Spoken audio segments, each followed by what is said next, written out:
Hello, my name is Levi Barton, and this is our early stage design demo presentation. The flow of our game will be a typical arcade style. I'm thinking like a mobile type of game where it's like a pick up and put down type of game. Upon death or starting up the game, the player will be prompted with a menu, giving them access to starting the game, changing settings, and other features.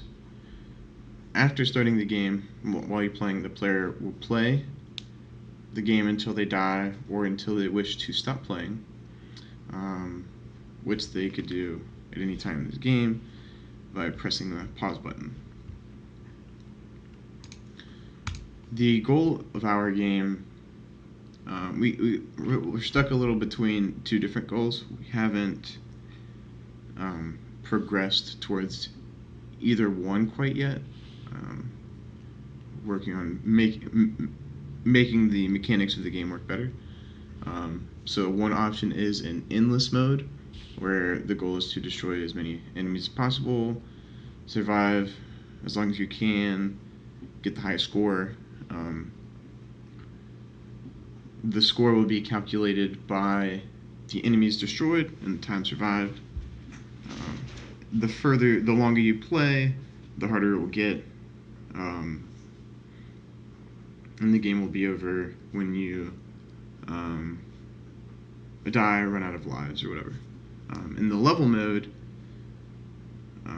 we're thinking about making it so when you destroy all the enemies on the level, then you get to reach the next level, or you could collect all the objects you need to collect to get up to the next level. So when you beat the level, you unlock the next one that you can play through, and we could do it sort of like a puzzle type of thing where you have to kill certain enemies in order, or just a random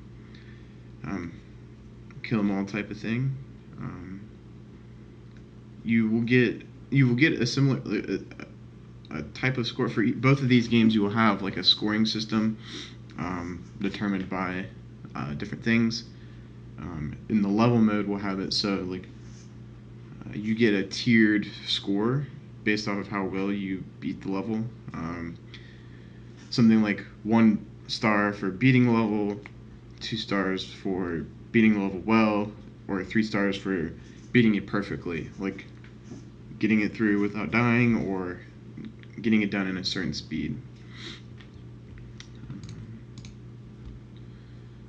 So our game world is a small planet slash world that the player flies around. The player is constantly moving around the planet. You don't have a slow down option. We were thinking about making it so you just constantly speed up, and that's the way the difficulty is increased. But the player is in control of moving left to right. To give an example of that, this is what we're going to be looking at. You're just constantly moving forward. You have the options for left and right. There will be a button you can press to shoot and all that stuff, and other enemies and all that type of jazz.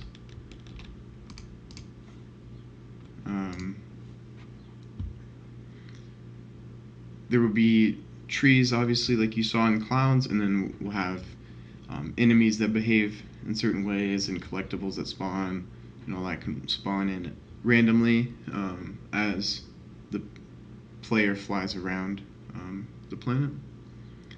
The planet texture will have like trees, rocks, mountains, bodies of water that you can play above to get a feel for your environment. The player will switch over to see all these objects. So we have the player, which is this plane model that was downloaded from the asset store. Go and take a look here. We could have maybe like different. So if we have power-ups or whatever, then maybe the texture of the plane could change colors. So blue will do something different, red, yellow, green, or add objects to the plane so that they act as a functional design. We'll have different types of enemies. So we could have a hot air balloon type of enemy, a plane enemy, or a helicopter enemy. So, and all those enemies behave differently. So they'll have the plane will fly forward and can control its direction from there. The hot air balloon can only really go up and down, and the helicopter has a lot more options for movement, and they can all attack differently. So it doesn't make sense for the air balloon to have. I mean, the person in the air balloon could have a gun, but it makes it's not. It doesn't make sense to bring a gun to like a plane fight necessarily. The planet, fairly small. That way, the increased speed will be a lot more noticeable and uncontrollable as the difficulty increases. If you have a big planet, it just makes me feel. It makes it feel that like you have more opportunities to not crash. We want the player to feel a little tension when they're playing. There's a lot of stuff close to them that they have to avoid. And then we'll have like bodies of water and mountains added to the planet. There's the trees, mountains, and other enemy characters, obstacles that the player has to avoid or destroy. And then we'll have the clouds. In the air, the player can fly through. Maybe there could be. This is where we had the collectibles, or maybe it's like a risky. Maybe there's enemies in here. Maybe there's not. So you just have to take your chances. For our combat, the player will have a heart system. We're not going to do like a health bar where it's just kind of like various hit points and certain things do so many hit points. It's going to be you have 3 hearts, and then when you lose all your hearts, the game is over. The way the damage will work is you get hit by anything, by any enemy, or run into any enemy. You will lose a heart, and you have a set amount of invincibility frames.